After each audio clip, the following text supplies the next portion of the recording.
22 Januari saya tidak mengerti itu peristiwa apa. Ya, gitu. Ada di Jakarta Pusat itu di mana? Tidak ada juga. Jadi kan lucu. Sesuatu yang saya tidak ada di dalamnya, saya tidak disebut di dalamnya, orang-orang yang ada di situ juga tidak ada saya, ditanyakan kepada saya.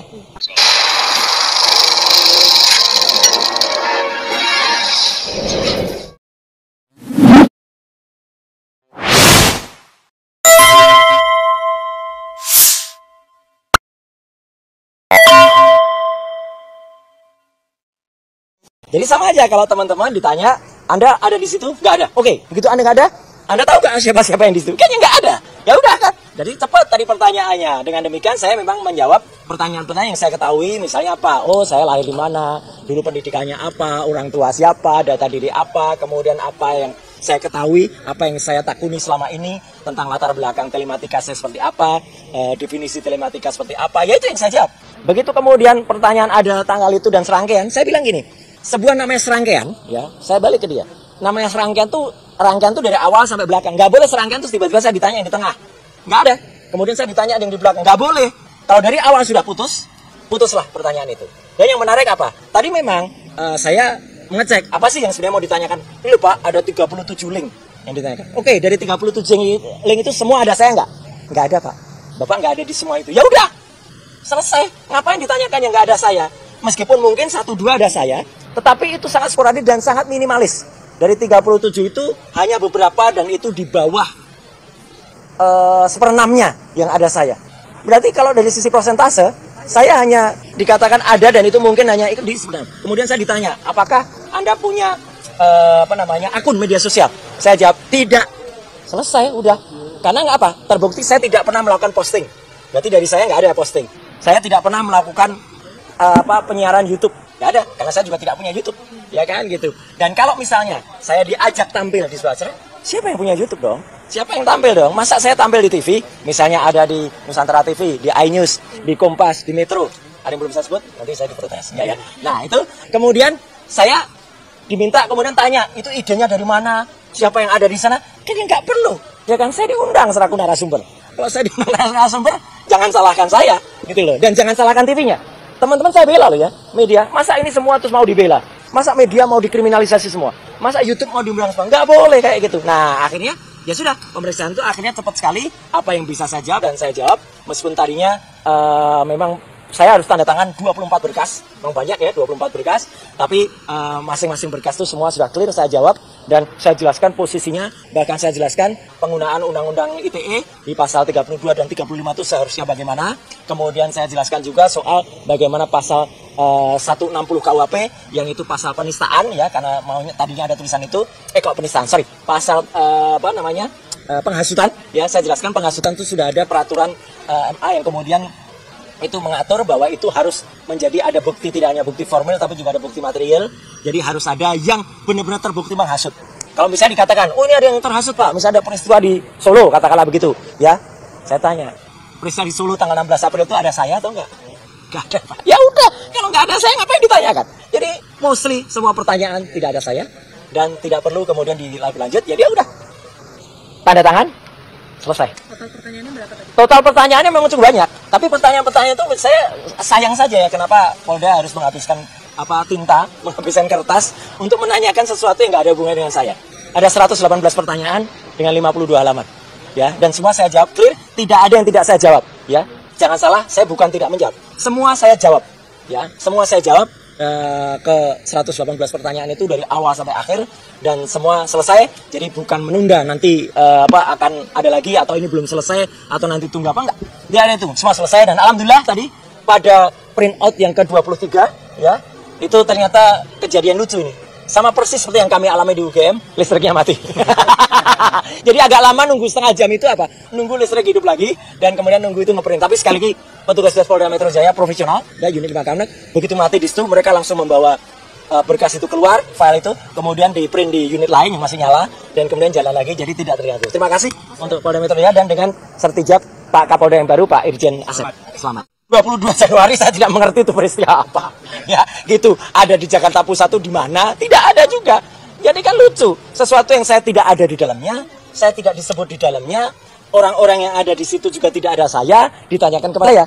Jadi sama aja kalau teman-teman ditanya, Anda ada di situ? Nggak ada. Oke, begitu Anda nggak ada, Anda tahu nggak siapa-siapa yang di situ? Kayaknya nggak ada. Ya udah kan. Jadi cepat tadi pertanyaannya. Dengan demikian saya memang menjawab pertanyaan-pertanyaan yang saya ketahui. Misalnya apa? Oh, saya lahir di mana? Dulu pendidikannya apa? Orang tua siapa? Data diri apa? Kemudian apa yang saya ketahui? Apa yang saya takuni selama ini? Tentang latar belakang telematika saya seperti apa? Definisi telematika seperti apa? Ya itu yang saya jawab. Begitu kemudian pertanyaan ada tanggal itu dan serangkaian, saya bilang gini. Sebuah namanya serangkaian, ya, saya balik ke dia. Namanya serangkaian tuh dari awal sampai belakang. Nggak boleh serangkaian terus tiba-tiba saya ditanya yang di tengah. Nggak ada. Kemudian saya ditanya yang di belakang. Nggak boleh. Kalau dari awal sudah putuslah pertanyaan itu. Dan yang menarik apa? Tadi memang saya mengecek apa sih yang sebenarnya mau ditanyakan. Ini loh Pak, ada 37 link yang ditanyakan. Oke, dari 37 link itu semua ada saya nggak? Nggak ada Pak. Bapak nggak ada di semua itu. Ya udah, selesai. Ngapain ditanyakan yang nggak ada saya? Meskipun mungkin 1-2 ada saya, tetapi itu sangat sporadik dan sangat minimalis. Dari 37 itu hanya beberapa dan itu di bawah 1/6-nya yang ada saya. Berarti kalau dari sisi persentase, saya hanya dikatakan ada dan itu mungkin hanya di sebelah. Kemudian saya ditanya, apakah Anda punya akun media sosial? Saya jawab tidak. Selesai, udah. Karena nggak apa? Terbukti saya tidak pernah melakukan posting. Berarti dari saya nggak ada posting. Saya tidak pernah melakukan penyiaran YouTube. Nggak ada, karena saya juga tidak punya YouTube. Ya kan gitu. Dan kalau misalnya saya diajak tampil di sebuah acara, siapa yang punya YouTube dong? Siapa yang tampil dong? Masa saya tampil di TV? Misalnya ada di Nusantara TV, di iNews, di Kompas, di Metro. Ada yang belum saya sebut? Nanti saya diprotes. Nggak ya? Nah itu kemudian saya diminta kemudian tanya, itu idenya dari mana? Siapa yang ada di sana? Kan yang nggak perlu. Ya kan, saya diundang selaku narasumber. Kalau saya diundang narasumber, jangan salahkan saya. Gitu loh. Dan jangan salahkan TV-nya. Teman-teman saya bela loh ya, media. Masa ini semua terus mau dibela? Masa media mau dikriminalisasi semua? Masa YouTube mau dibilang semua? Nggak boleh kayak gitu. Nah akhirnya ya sudah, pemeriksaan itu akhirnya cepat sekali. Apa yang bisa saya jawab dan saya jawab. Meskipun tadinya memang saya harus tanda tangan 24 berkas. Memang banyak ya 24 berkas. Tapi masing-masing berkas itu semua sudah clear saya jawab. Dan saya jelaskan posisinya. Bahkan saya jelaskan penggunaan Undang-Undang ITE di pasal 32 dan 35 itu seharusnya bagaimana. Kemudian saya jelaskan juga soal bagaimana pasal 160 KUHP yang itu pasal penistaan ya. Karena maunya tadinya ada tulisan itu. Kok penistaan, sorry. Pasal penghasutan. Ya saya jelaskan penghasutan itu sudah ada peraturan MA yang kemudian itu mengatur bahwa itu harus menjadi ada bukti, tidak hanya bukti formil tapi juga ada bukti material. Jadi harus ada yang benar-benar terbukti menghasut. Kalau bisa dikatakan, oh ini ada yang terhasut Pak, misalnya ada peristiwa di Solo, katakanlah begitu, ya. Saya tanya, peristiwa di Solo tanggal 16 April itu ada saya atau enggak? Enggak ada Pak. Ya udah, kalau enggak ada saya ngapain ditanyakan? Jadi mostly semua pertanyaan tidak ada saya dan tidak perlu kemudian dilanjut. Jadi ya udah, tanda tangan, selesai. Total pertanyaannya berapa tadi? Total pertanyaannya memang cukup banyak. Tapi pertanyaan-pertanyaan itu saya sayang saja ya kenapa Polda harus menghabiskan tinta, menghabiskan kertas untuk menanyakan sesuatu yang nggak ada hubungannya dengan saya. Ada 118 pertanyaan dengan 52 halaman. Ya, dan semua saya jawab clear, tidak ada yang tidak saya jawab, ya. Jangan salah, saya bukan tidak menjawab. Semua saya jawab. Ya, semua saya jawab ke 118 pertanyaan itu dari awal sampai akhir dan semua selesai. Jadi bukan menunda nanti akan ada lagi atau ini belum selesai atau nanti tunggu apa enggak. Dia ada itu semua selesai dan alhamdulillah tadi pada print out yang ke-23 ya, itu ternyata kejadian lucu ini. Sama persis seperti yang kami alami di UGM, listriknya mati. Jadi agak lama nunggu setengah jam itu apa? Nunggu listrik hidup lagi dan kemudian nunggu itu ngeprint. Tapi sekali lagi petugas Polda Metro Jaya profesional dan unit 5 Kamnek begitu mati di situ mereka langsung membawa berkas itu keluar, file itu kemudian di print di unit lain yang masih nyala dan kemudian jalan lagi jadi tidak terganggu. Terima kasih untuk Polda Metro Jaya dan dengan sertijab Pak Kapolda yang baru Pak Irjen Asep. Selamat. 22 Januari saya tidak mengerti itu peristiwa apa. Ya, gitu. Ada di Jakarta Pusat itu di mana? Tidak ada juga. Jadi kan lucu. Sesuatu yang saya tidak ada di dalamnya, saya tidak disebut di dalamnya, orang-orang yang ada di situ juga tidak ada saya, ditanyakan kepada saya. Jadi sama aja kalau teman-teman ditanya, Anda ada di situ? Nggak ada. Oke, begitu Anda nggak ada, Anda tahu nggak siapa-siapa yang di situ? Kayaknya nggak ada. Ya udah kan. Jadi cepat tadi pertanyaannya. Dengan demikian saya memang menjawab pertanyaan-pertanyaan yang saya ketahui. Misalnya apa? Oh, saya lahir di mana? Dulu pendidikannya apa? Orang tua siapa? Data diri apa? Kemudian apa yang saya ketahui? Apa yang saya takuni selama ini? Tentang latar belakang telematika saya seperti apa? Definisi telematika seperti apa? Ya itu yang saya jawab. Begitu kemudian pertanyaan ada tanggal itu dan serangkaian, saya bilang gini. Sebuah namanya serangkaian, ya, saya balik ke dia. Namanya serangkaian tuh dari awal sampai belakang. Nggak boleh serangkaian terus tiba-tiba saya ditanya yang di tengah. Nggak ada. Kemudian saya ditanya ada yang di belakang, nggak boleh. Kalau dari awal sudah putuslah pertanyaan itu. Dan yang menarik apa? Tadi memang saya mengecek apa sih yang sebenarnya mau ditanyakan. Iya Pak, ada 37 link yang ditanyakan. Oke, dari 37 link itu semua ada saya nggak? Nggak ada Pak. Bapak nggak ada di semua itu. Ya udah, selesai. Ngapain ditanyakan yang nggak ada saya? Meskipun mungkin 1-2 ada saya, tetapi itu sangat sporadik dan sangat minimalis.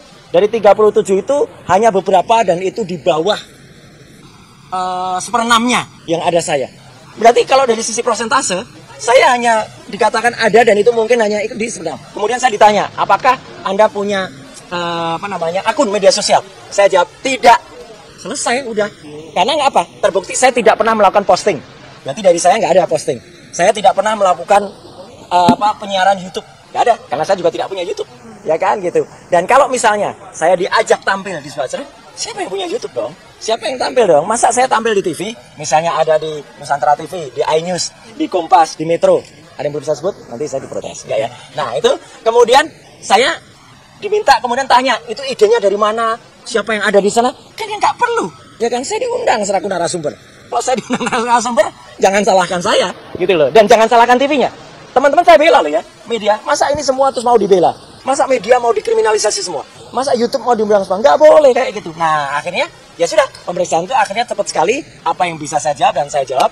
Meskipun tadinya memang saya harus tanda tangan 24 berkas. Memang banyak ya 24 berkas. Tapi masing-masing berkas itu semua sudah clear saya jawab. Dan saya jelaskan posisinya. Bahkan saya jelaskan penggunaan undang-undang ITE di pasal 32 dan 35 itu seharusnya bagaimana. Kemudian saya jelaskan juga soal bagaimana pasal 160 KUHP yang itu pasal penistaan ya, karena maunya tadinya ada tulisan itu pasal penghasutan ya. Saya jelaskan penghasutan itu sudah ada peraturan MA yang kemudian itu mengatur bahwa itu harus menjadi ada bukti, tidak hanya bukti formil tapi juga ada bukti material. Jadi harus ada yang benar-benar terbukti menghasut. Kalau misalnya dikatakan, oh ini ada yang terhasut Pak, misalnya ada peristiwa di Solo, katakanlah begitu ya. Saya tanya, peristiwa di Solo tanggal 16 April itu ada saya atau enggak? Nggak ada Pak. Ya udah, kalau nggak ada saya ngapain ditanyakan? Jadi mostly semua pertanyaan tidak ada saya dan tidak perlu kemudian dilanjut. Ya dia udah tanda tangan, selesai. Total pertanyaannya berapa tadi? Total pertanyaannya memang cukup banyak. Tapi pertanyaan-pertanyaan itu saya sayang saja ya, kenapa Polda harus menghabiskan tinta, menghabiskan kertas untuk menanyakan sesuatu yang nggak ada hubungannya dengan saya. Ada 118 pertanyaan dengan 52 halaman.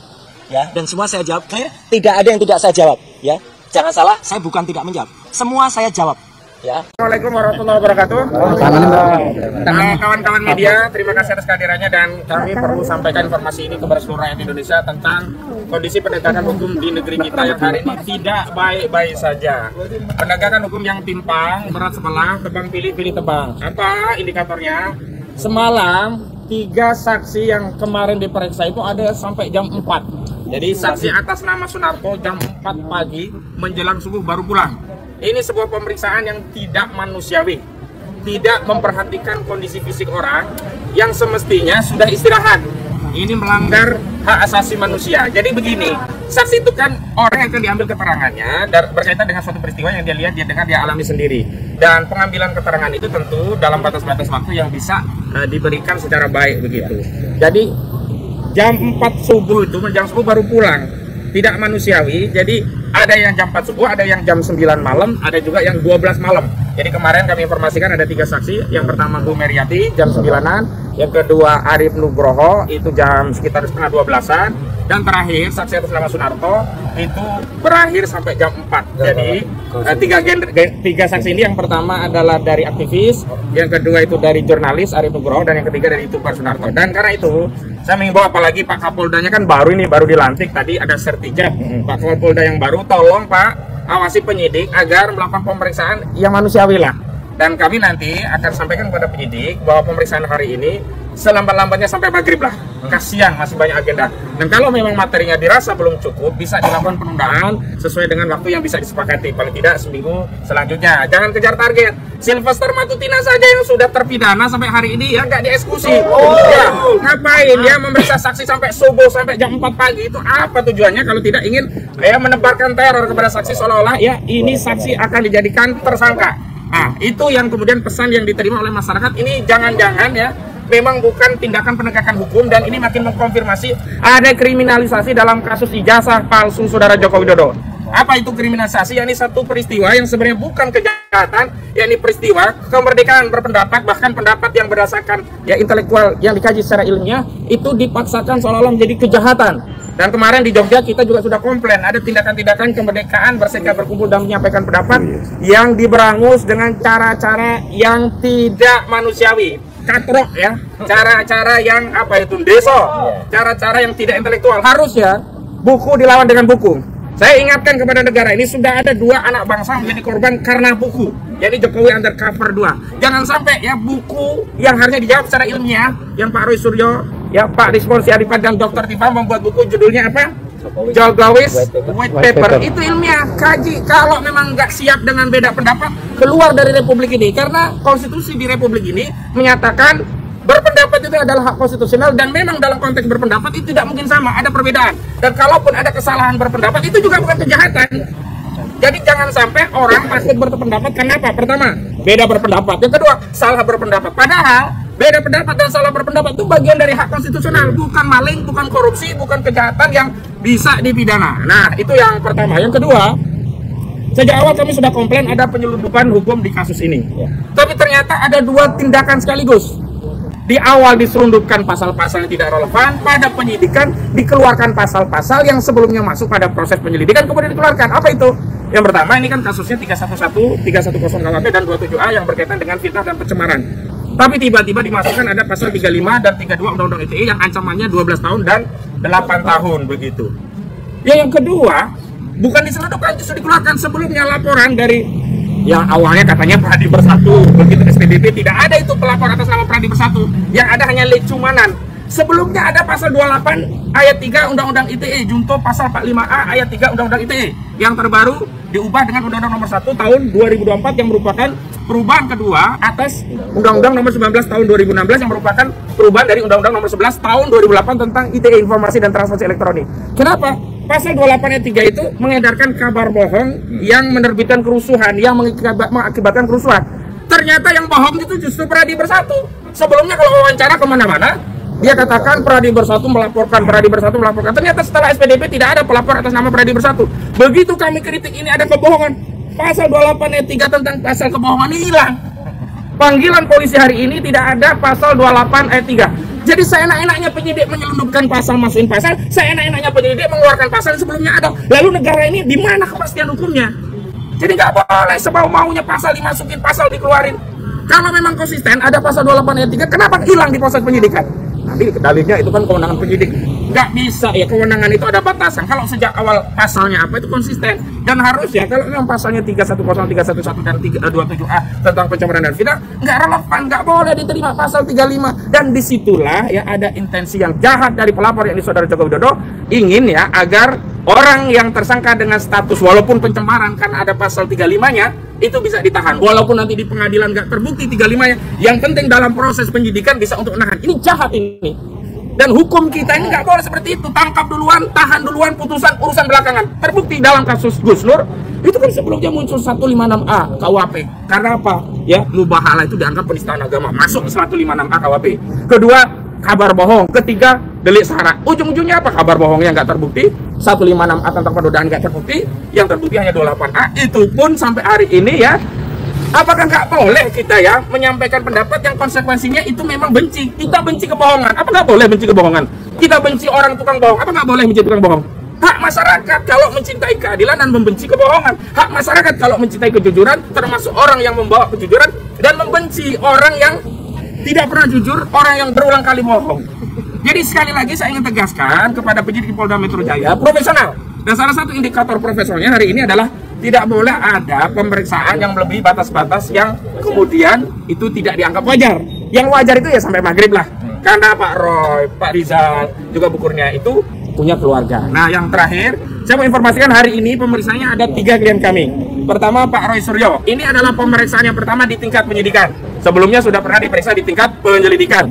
Yang kedua, Kurnia Triroyani. Yang ketiga, Bung Rizal Fadilah. Kalau Pak Roy ini akademisi, peneliti, Bu Kurnia ini advokat, yang ketiga Pak Rizal Fadilah ini aktivis. Jadi ada 3 genre hari ini yang diperiksa. Dan saya mau tegaskan khusus Bu Kurnia, ini sebenarnya ngaco laporan ini. Semestinya kalau dia tahu ini adalah advokat dan memang tugas tanggung jawab advokat untuk membela klien, dan konteks pergi ke Solo itu dalam konteks untuk mendampingi klien, juga peristiwa Jogja, juga peristiwa diskusi-diskusi dan yang lain itu mendampingi klien, ini tidak boleh langsung dibawa ke Polda, dibawa di laporan polisi, harus bawa ke Dewan Kode Etik Advokat, ke Dewan Kehormatan, diperiksa oleh Dewan Kehormatan Advokat. Dalam hal ini Bu Kurnia bernaung di Perhimpunan Advokat Indonesia, Peradi saja ya, nggak ada bersatunya ya, Peradi ya. Ya itu harus diteliti dulu apakah ini bagian dari tugas dan fungsi sebagai advokat yang menjalankan tugasnya dalam rangka untuk melaksanakan kuasa yang diperoleh dari klien, atau memang ini keluar dari itu. Kalau memang itu bagian dari tugas fungsi advokat, nggak bisa dipanggil oleh penyidik.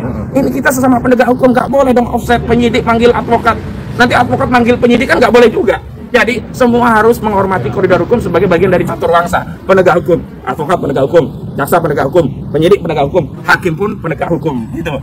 Dan terakhir memang saya mau tegaskan, ini berkaitan masih lagi-lagi berkaitan dengan suatu peristiwa yang dikatakan ada dugaan tindak pidana, jadi peristiwa pada 22 Januari 2025. Tapi kita belum tahu apa peristiwanya. Pak Roy sendiri dalam tahap penyelidikan sudah menyatakan nggak ada peristiwa yang dialami, dilihat, dia dengar di peristiwa 22 Januari. Tapi kita menghormati panggilan penyidikan.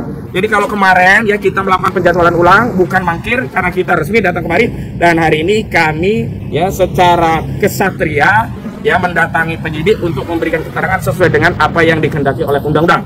Jadi hari ini kami mematuhi undang-undang. Untuk itu dari Pak Roy silakan untuk menyampaikan statementnya sebelum pemeriksaan. Silakan Pak Roy. Assalamualaikum warahmatullahi wabarakatuh. Waalaikumsalam. Ya, sesuai dengan tadi yang disampaikan oleh kuasa hukum kami ya, koordinator non litigasi Pak Ahmad Kosinuddin. Saya bersama dengan Bu Kurnia Tribrayani bersama dengan Pak Rizal Fadila ini hadir untuk memenuhi panggilan yang pertama, ya, itu panggilan selaku saksi yang pertama. Jadi jelas ya panggilannya selaku saksi. Kenapa kami baru hadir sekarang? Karena memang jelas ya, kemarin baru saja 3 hari yang lalu kita setelah bergembira merayakan 80 tahun kemerdekaan Indonesia. Dan 80 tahun kemerdekaan Indonesia itu adalah kebetulan saya bertiga, ya kami bertiga, saya, Dr. Resmond dan juga Dr. Putra itu melonsing buku yang ini e-booknya ada di sini ya. Ini judulnya Jokowi's White Paper. Alhamdulillah sukses tetap bisa di launching ya, setelah soft launching meskipun dengan tadi yang disampaikan Pak Kosinuddin dengan berbagai intimidasi. Intimidasi yang pertama adalah kami sudah mendapatkan ruang booking itu di ruang Nusantara di UC University Club di UGM. Uang booking sudah diterima. Dan kalau semalam ada yang ngaco ya, yang bilang oh, itu belum dilunasi. Mana ada penggunaan gedung terus dilunasi duluan, semua makanan dibayar semuanya ya. Itu orang kicik yang mengatakan begitu ya. Semua selesai baru dibayar. Jadi booking sudah kita lakukan, tapi mendadak kita dengar kabar minggu malam tanggal 17 Agustus. 17 Agustus loh, kita sedang merayakan 80 tahun kemerdekaan Indonesia. Tiba-tiba gedung itu disatroni. Saya bilang disatroni karena katanya nggak resmi. Ada petugas dari polsek setempat itu datang dan kemudian melakukan intimidasi dan lain sebagainya, interogasi. Dan akhirnya pagi-pagi, Senin pagi, pada hari H kami akan menyelenggarakan, tiba-tiba panitia memberikan informasi ruang itu nggak bisa dipakai. Ya sudah, karena ruangannya nggak bisa dipakai, kita pakai coffee shop. Teman-teman tahu kalau di coffee shop itu siapa aja boleh masuk, siapa aja boleh pesan makan, siapa aja boleh pesan minum. Ya kita pesan makan, minum, dan kita karena tamu-tamu sudah datang, dan di antara tamu itu ada Pak Jenderal Tresno Sudarto, ada Mas Refli Harun, ada juga Pak Said Didu. Ya kita kan nggak mungkin menolak beliau-beliau itu terus kemudian Pak kita pindah. Ya udah kita di situ aja, atau kita makan-makan di situ. Nah di situlah tiba-tiba ada peristiwa, yaitu, dan ini peristiwa sangat menyesakan. Sekali lagi tolong diingat ya. Baru kali ini kita ngalami setelah lagu kebangsaan Indonesia Raya kita nyanyikan, setelah himne Gajah Mada kita nyanyikan, ya saat doa kepada Tuhan Yang Maha Kuasa, kepada Allah Subhanahu Wa Taala, lampunya dan AC-nya dimatikan. Ini kan luar biasa jahatnya, luar biasa tidak bermoralnya, luar biasa tidak beragamanya oknum yang melakukan itu. Ya, gitu. Tapi kami tetap terus. Terima kasih atas bantuan media, terima kasih atas bantuan teman-teman YouTuber. Lampu-lampu Anda menerangi kehidupan kami, menerangi kehidupan kita semua, dan itulah lampu yang menerangi peristiwa kita ketika kita soft launch sampai dengan selesai. Juga mikrofon juga tetap on karena kita pakai wireless yang sudah kita antisipasi pakai baterai. Lebih jahat lagi ya, kemarin ya, jadi sehari setelah kejadian kemarin itu, yaitu pada tanggal 19 ya, kami menyampaikan pertanyaan, sebuah surat pertanyaan kepada Rektor UGM ya, diwakili oleh Pak Resmond dan juga diwakili Bu Tifa, karena saya ada di sini. Ternyata Pak, mau masuk ke lantai 2 saja di gedung pusat UGM aja halang-halangi oleh satpam yang banyak sekali dan tidak boleh naik gitu, kayak penjahat saja. Ini sudah kriminalisasi. Tadi kata Pak Kosiniden, orang yang tidak berbuat jahat kemudian dianggap berbuat jahat.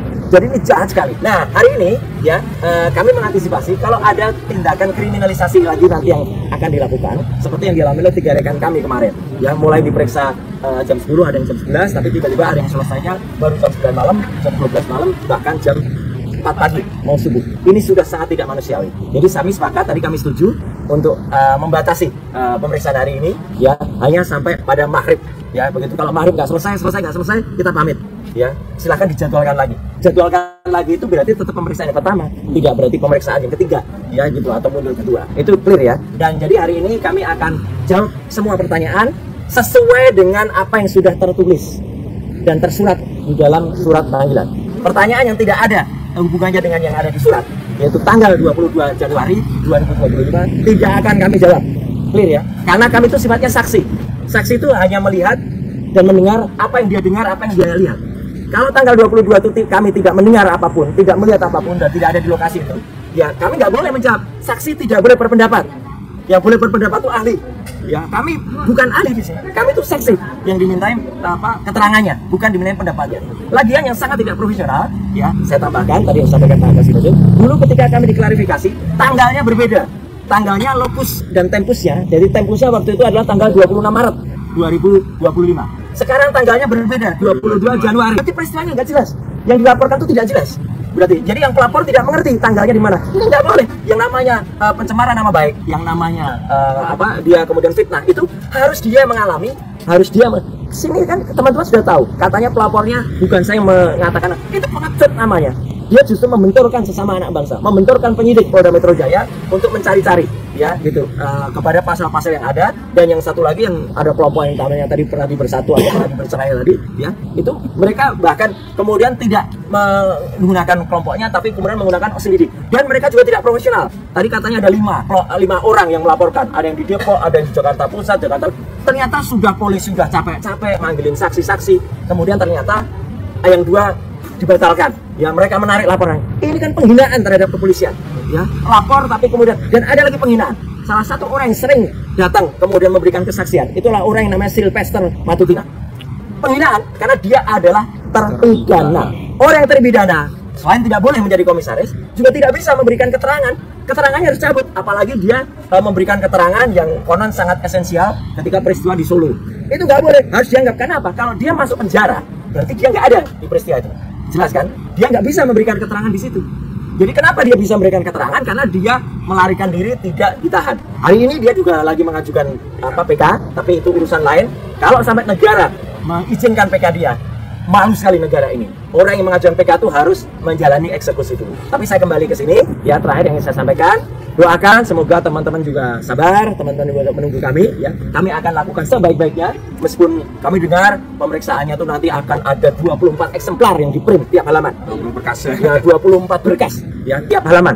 Jadi kalau berkasnya ada 10 halaman, ya 240. Ngeprintnya bisa 3 jam. Ya gitu. Jadi moga-moga kalau memang pelapornya itu memang punya niat baik, ya, dia tidak ingin mengerjai petugas kepolisian Polda Metro Jaya untuk mengerjakan hal yang konyol. Sekali lagi ini hal konyol karena pelapornya tidak tahu apa yang dia laporkan, ya, dia katanya tidak mengerti orang-orangnya, dia mengubah tanggalnya, ya, apakah Polda Metro atau pelapor yang mengubah tanggal, dan para pelapor yang lain, ya, para termul-termul ini, ya, itu kemudian mencabut laporannya, ada yang mencabut laporannya. 2 dari 3 laporan dari dicabut itu harusnya dipertanyakan, gitu, nggak boleh seenaknya aja nyabut, dan kemudian nanti masuk kali pasal-pasal juga selundupan semua yang dimasukkan. Jadi saya kira itu yang bisa saya sampaikan. Ya, berikutnya saya kembalikan dulu ke Pak Kosiniden untuk nanti serahkan kepada yang lain, ya, gitu. Selanjutnya Bang Rizal. Ya, silakan Pak. Ya. Ya, silakan Pak Rizal. Pak Rizal di tengah. Ya, sama. Assalamualaikum warahmatullahi wabarakatuh. Waalaikumsalam. Jadi kami sebagai terlapor juga hadir untuk memenuhi panggilan Polda Metro Jaya ini. Saya kira walaupun bagaimana kita orang yang sangat menghormati hukum, justru yang kita sayangkan adalah pihak Polda Metro Jaya yang tidak menghormati hukum. Justru sebaliknya, lebih bernuansa pada kepentingan politik dengan memperalat hukum, sehingga menjadi mekanismenya tidak sesuai dengan aturan-aturan hukum, seperti yang tadi disampaikan oleh Pak Hasanuddin bahwa banyak sekali hal-hal yang janggal, mulai dari soal awal pelaporan sampai pada proses waktu klarifikasi sampai kini penyidikan atau naiknya klarifikasi ke penyidikan pun itu sebenarnya bisa dipersoalkan secara hukum. Saya kira ini menjadi tabungan untuk bagi para kuasa hukum untuk terus mempermasalahkan aspek ini. Kemudian dengan menggabungkan laporan-laporan yang ada di Polres kepada laporannya Joko Widodo di Polda Metro Jaya ini, sebenarnya ada satu titik temu yang harus menjadi persoalan serius kita, yaitu ijazah Joko Widodo yang diduga palsu.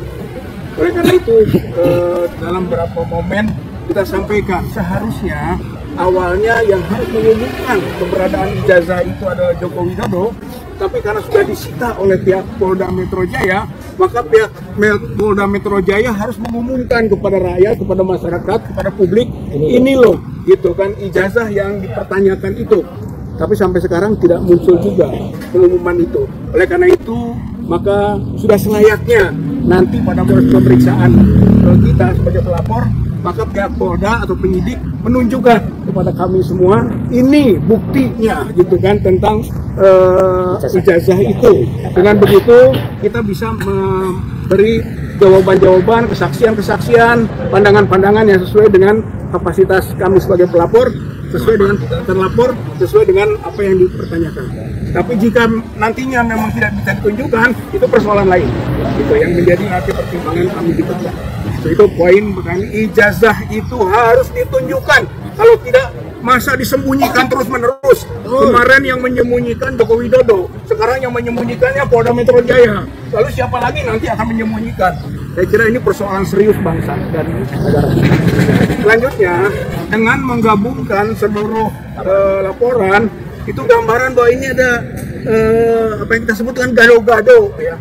Gado-gado delik, gado-gado pasal, gitu kan, gado-gado terlapor, tuh, sembarang saja ini, gitu. Inilah kesewenang-wenangan dengan menggunakan alat hukum. Saya kira ini sangat berbahaya. Ini yang sedang kita hadapi sekarang ini bukan persoalan laporan Joko Widodo mengenai pencemaran dan fitnah, bukan hanya itu. Ini persoalan bangsa mengenai bagaimana hukum diperalat oleh kepentingan politik atau kepentingan personal. Mantan Presiden RI 10 tahun. Saya kira ini persoalan yang sangat serius itu. Oleh karena itu, maka apa yang dihadapi oleh para terlapor sekarang dalam proses pemeriksaan itu pun menjadi bagian dari perlawanan kita untuk menegakkan terus keadilan, kejujuran, dan kebenaran.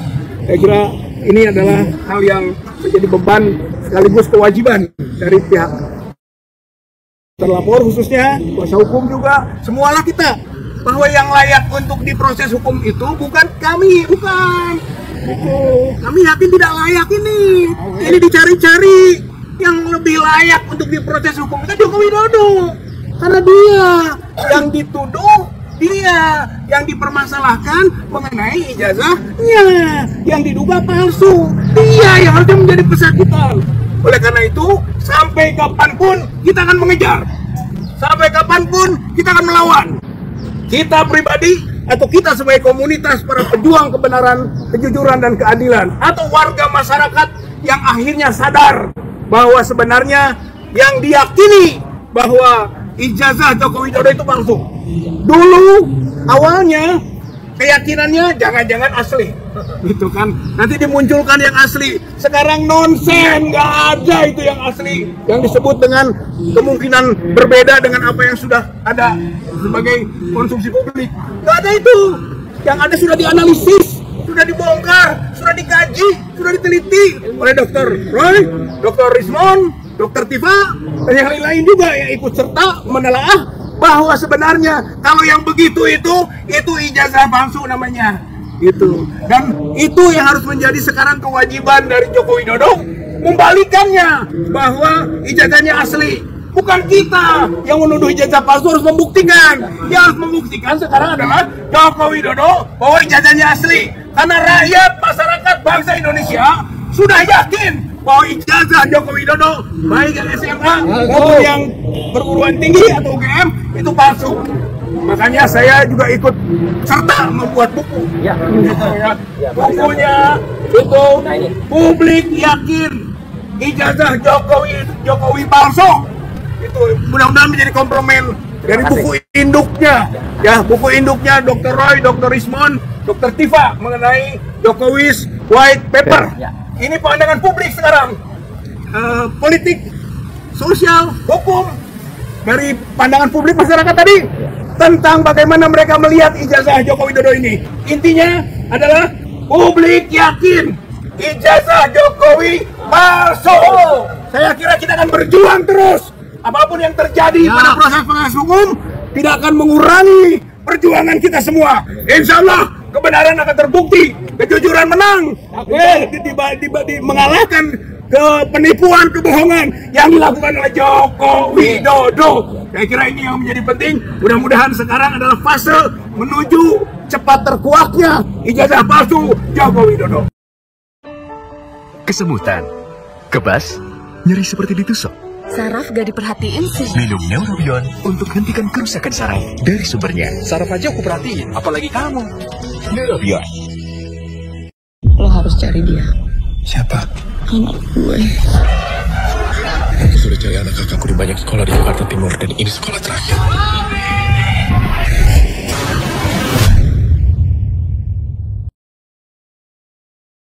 Tim pembela ulama dan aktivis melakukan pelaporan terhadap Anwar Usman di Polda Metro Jaya. Dan hari ini telah berlangsung hampir dengan 2 tahun, kami tidak pernah tahu apa yang terjadi dengan laporan kami tersebut. Akan tetapi, sebaliknya, pada tanggal 30 April 2025, seorang anak bangsa yang mengaku telah melaksanakan tugas sebagai presiden 2 periode melaporkan ke Polda Metro Jaya. Pada hari itu dilaporkan, hari itu pula langsung mendapatkan semacam perintah untuk melakukan penyelidikan, ya. Dan akhirnya memproduksi pada hari ini 12 terlapor. Inilah wajah daripada hukum kita pada hari ini, pada ulang tahun ke-80 Negara Kesatuan Republik Indonesia. Kami ingin mengatakan secara terang dan telanjang bahwa hukum itu ternyata tidak dilaksanakan dengan sebaik-baiknya dan sangat disayangkan itu datang dari aparat itu sendiri. Saya ingin mengatakan laporan kepada kami yang 12 ini ya bukanlah laporan yang ujuk-ujuk ya. Ini merupakan dasarnya adalah laporan kami terlebih dahulu yang menjadi dumas di Bareskrim. Seharusnya jika berdasarkan pasal 10 Undang-Undang ya Perlindungan Saksi dan Korban itu tidak boleh dilakukan lapor balik oleh saudara Joko Widodo ya. Justru dia melapor balik untuk mengcounter laporan kami tersebut. Mengapa kami mengetahui? Karena kedatangan kami ke Solo itu harus kami akui bahwa kami mendapatkan intimidasi langsung. Di mana beliau mengatakan bahwa karena ini sudah ramai, maka saya akan menempuh jalur hukum. Jalur hukum yang dimaksud itu bukan melakukan gugatan ke suatu pengadilan negeri, bukan. Akan tetapi mempolisikan. Dan inilah akhirnya kami telah sampai di fase penyidikan. Sebagai anak bangsa kami mengatakan tidak ada satupun di antara kami yang takut di penjara, tapi tidak pantas kami di penjara. Justru yang pantas di penjara itu adalah orang yang telah melaksanakan tugas sebagai pemimpin bagi negara ini dan banyak melakukan abuse of power, banyak melakukan kebohongan-kebohongan dan bahkan disinyalir ijazahnya yang menjadi dasar dia untuk mencalonkan diri sebagai seorang pemimpin disinyalir palsu ya. Saya ingin mengatakan bahwa ada banyak anak bangsa yang gara-gara ijazah ini menjadi hilang kesempatan baginya untuk bisa menjadi pemimpin bangsa. Ada banyak anak bangsa yang baik, yang hebat, yang pintar, yang cerdas, yang semuanya itu sesungguhnya tidak bisa dibandingkan dengan apa yang dia dapatkan pada hari ini ya. Nah, oleh karena itu dua hal. Jika kau memiliki ijazah ya Bapak Jokowi yang kami hormati, lalu Anda tidak menunjukkan, itu berarti ada mens rea, apalagi digunakan untuk memenjarakan orang. Tapi jika Anda memang tidak mempunyai ijazah tersebut, maka itu berarti sebuah kejahatan. Demikian, Assalamualum warahmatullahi wabarakatuh. Kemerdekaan Indonesia merdeka! Merdeka! Merdeka! Ini senang banget diberikan ada. Ada pertanyaan silakan. Ada pertanyaan cukup ya? Pak, ini satu pertanyaan aja. Ini kan cuma bicara ada usul tidak dari Pak Jokowi ada yang dibawa terus jelas dan itu boleh ke kamera. Oke, jadi hari ini saya tidak bawa apa-apa ya, karena memang ini harusnya tidak ada apa-apa. Ya, itu jadi sebuah laporan yang salah, sebuah laporan yang konyol, ya banyak sekali kesalahan dan harusnya sebagai Kapolda Metro Jaya yang baru, ya Pak Irjen Asep, ya tolong koreksi anak buah Anda, ya anak buah Anda menjalankan tugas yang tidak semestinya. Ya, itu aja pesan saya dan kepada Pak Prabowo juga, ya Kalau ini terjadi sesuatu, maka di rezim Bapak Prabowo lah, di pemerintahannya terjadi kriminalisasi dan terjadi intimidasi terhadap anak bangsa yang dilakukan oleh aparat kepolisian yang seharusnya tidak terjadi. Saya kira itu aja ya. Sejauh ini berarti PD nggak salah di kasus ini ya? Kenapa? Berarti sejauh ini PD nggak salah di kasus ini. Optimis kalau tidak salah. Oh iyalah, itu justru kami makanya berani menerbitkan buku itu dengan benar, gitu ya. Gitu. Saya kira itu dulu ya yang ingin saya sampaikan. Sedikit aja, ada satu kuasa hukum saya ingin nambahkan sebentar aja, namanya Pak Timbo. Ya. Rekan-rekan media, ya, ada dua hal yang mau kami tambahkan. Pertama, kami akan nanti protes tentang legal standing Dirtipidum untuk memeriksa klien kami. Ya. Karena perkara ini adalah perkara harusnya dari Krimsus, ya. karena menyangkut STTP yang diatur dengan oleh Undang-Undang Sisdiktek sama Undang-Undang Pendidikan Tinggi.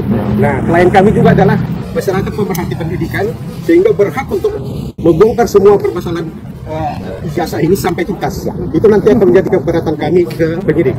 Terima kasih. Ya, terima kasih. Ada tambahan dari Jafar satu hal. Jadi biar kita tahu hukum nggak timpang. Kuasa hukum kita juga, Abdul Ghafur. Jadi teman-teman media, saya ingin menyampaikan satu hal terkait dengan kasusnya Sylvester Matutina.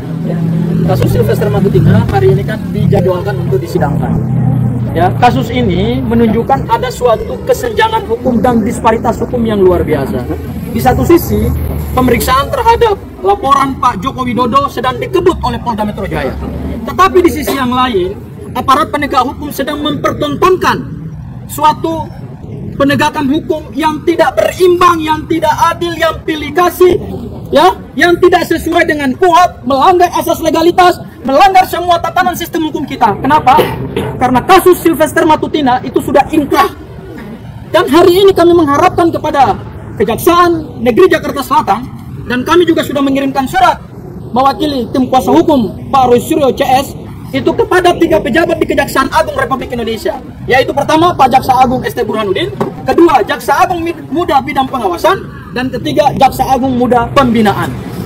Silakan Pak ditindaklanjuti, karena hari ini saudara Sylvester akan menghadiri sidang perdana permohonan PK dan berdasarkan pasal 265 KUHP dan dan Surat Edaran Mahkamah Agung nomor 1 tahun 2012 terkait dengan PK di bidang pidana, maka pemohon PK dalam hal ini Sylvester Wadir, PK-nya tidak bisa diproses oleh Pengadilan Negeri Jakarta Selatan. Dan kalau diproses oleh Pengadilan Negeri Jakarta Selatan, berarti telah terjadi kerusakan hukum yang masih dilakukan oleh Kejaksaan dan dilakukan juga oleh Pengadilan Negeri Jakarta Selatan. Ya. Hal yang kedua, saudara Sylvester berdasarkan keterangan dari Kapus Pentum Kejaksaan Agung yang notabene merupakan mantan Kepala Kejaksaan Negeri Jakarta Selatan menyatakan bahwa surat eksekusi telah diterbitkan pada tahun 2019, tetapi karena saudara Sylvester tidak bisa ditahan karena saat itu menghilang. Hari ini saudara Sylvester akan menghadiri persidangan PK. Pak Jaksa Agung, Pak Jaksa Tinggi Jakarta Selatan, tangkap Sylvester di Pengadilan Negeri Jakarta Selatan. Buru dia hari ini, penjarakan. Tidak ada alasan bagi kejaksaan untuk tidak menahan saudara Sylvester. Kalau saudara Sylvester tidak ditahan oleh kejaksaan, maka sesungguhnya wibawa negara hukum kita sudah hancur. Tatanan sistem peradilan pidana kita sudah hancur lebur, dan yang melakukan kerusakan adalah aparat penegak hukum. Barangkali itu Bang yang saya sampaikan. Terima kasih semuanya ya. Terima kasih semuanya. Dan mohon sabar nanti kalau kami keluar kita akan bahas lagi. Terima kasih. Terima kasih ya teman-teman media ya.